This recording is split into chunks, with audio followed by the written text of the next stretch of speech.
Welcome to the deep dive. You know that feeling, right? Closing a book and feeling like, something inside you has shifted a little. Oh, absolutely. Well, we're diving into that feeling today, trying to figure out how to find those truly transformative reads. Yeah, the ones that stay with you. Exactly. Not just enjoyable, but like life-altering. Yeah. And we've got a whole stack of advice to help us out here. More like a treasure map than a reading list, really. I like that, a treasure map. Yes. So where do we start digging? Well, the first landmark on this map seems to be understanding, your why. Right, that makes sense. But it's funny how often even avid readers kind of skip over that part. Oh, totally. Uh, It's so easy to get caught up in the hype, like, oh, everyone's talking about this book or this person I follow online recommended it, but this source we've got, they're like, nope, got to pump the brakes. First step is looking inward. mm, What are your top 3 life goals right now? Interesting. Yeah.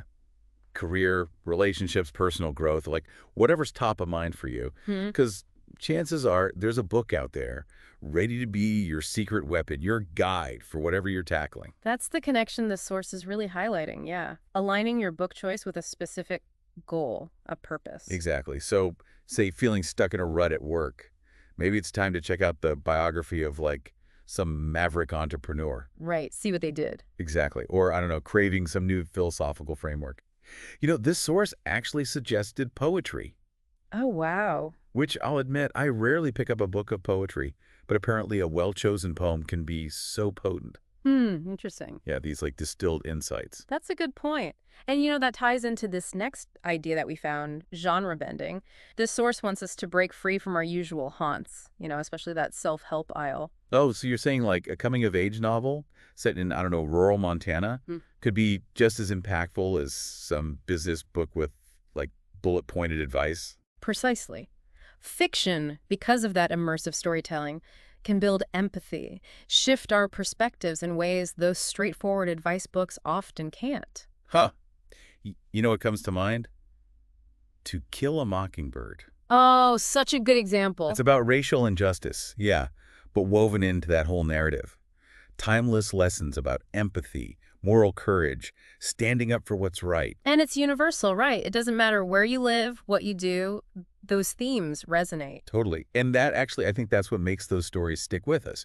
This source also mentioned The Alchemist, which, I'll be honest, haven't read since high school. It's one of those books that you can return to again and again and get something new from it each time. But that core message about following your dreams, even when you're afraid, Yeah. it speaks to people. And that actually leads to a really practical tip. Oh, yeah. This one I loved. Borrowing Brilliance. Right. So simple, but so smart. Tell me more. Okay, so think about people you admire. Could be mentors, historical figures, even like fictional characters, Right. and how they often talk about books that were really impactful for them, that shaped their journeys. Right. It's like getting this curated reading list from people who've already walked the path you're on. Exactly. And you often find the same books popping up on those lists, Yeah. the ones that have really stood the test of time. Oh, like what? Well, The 7 Habits of Highly Effective People, for one, or Atomic Habits.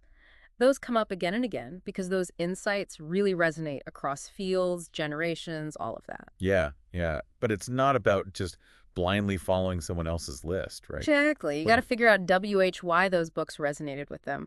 See if those reasons line up with your own goals. It's like looking for clues, not just copying the answers from the Totally. back of the textbook. That's a great way to put it. You're using their experience as a springboard. Yeah, yeah. And that actually brings up a point.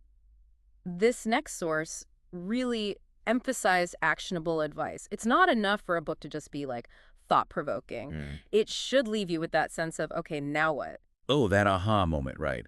Where a book doesn't just tell you about a problem, but actually gives you tools to do something about it.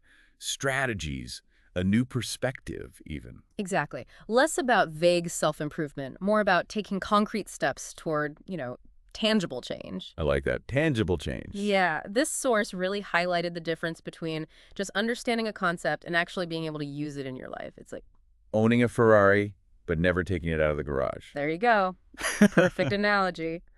And speaking of pushing boundaries, this next piece of advice, kind of counterintuitive. Yeah, this source suggested that we should actually seek out books that challenge our thinking. Even if they make us a little uncomfortable. especially if they make you uncomfortable. It's so easy to just stick to our comfort zones, right? Gravitate towards books that just reinforce what we already think. Oh, for sure. Preaching to the choir and all that. Exactly. But this source is arguing that real growth, it happens when our assumptions are challenged a little bit. It's like that quote, how the mind, once stretched by a new idea, can never quite go back to its original dimensions. I like that. And what I thought was interesting, this source didn't just tell us to get uncomfortable. They gave a really good example. Oh, yeah. Man's Search for Meaning. Oh, wow. Powerful book. Right. It's about finding purpose in the face of, like, unimaginable suffering. Yeah, it's not always an easy read. No, it definitely makes you think, but it forces you to confront some difficult questions, you know, about life, death, meaning, all of it. And, sometimes those are the books that leave the deepest mark. But then on the flip side, this whole deep dive is also about giving ourselves permission. To let go, absolutely. It's like opening a time capsule, right? The book itself is in there, but also, like, a little piece of who we were when we first read it. Totally. Revisiting it years later, it's like having this conversation between your past and present selves. I know what really grabbed me back then might feel totally different now, or like stuff I skimmed over. Suddenly it's like, whoa, how did I miss that? Right. It's wild how much our own experiences end up shaping how we understand what we read. Totally. You know, this source pointed out that reading, it's not passive. It's this back and forth between us, the writer, even the world around us, you know. A book that felt life-changing at 20 could be totally different at 40, and that's fine. It just shows you're growing, changing. Exactly. I love that. Reminds us that this whole thing, finding those transformative books, it's personal. Not about someone else's list of must-reads, but what clicks with you. 100%. It's about those books that make you think, challenge you a bit. Even if it's a little uncomfortable sometimes, that's where the real growth happens, right? Totally. This whole deep dive has been like getting handed a treasure map. Right. But now it's up to you to go exploring. Exactly. So to everyone listening, what resonated with you today? What direction are you going to head in on your own reading journey? Keep that curiosity alive, because you never know, the book that ends up changing your life might be one you least expect. Happy reading, everyone.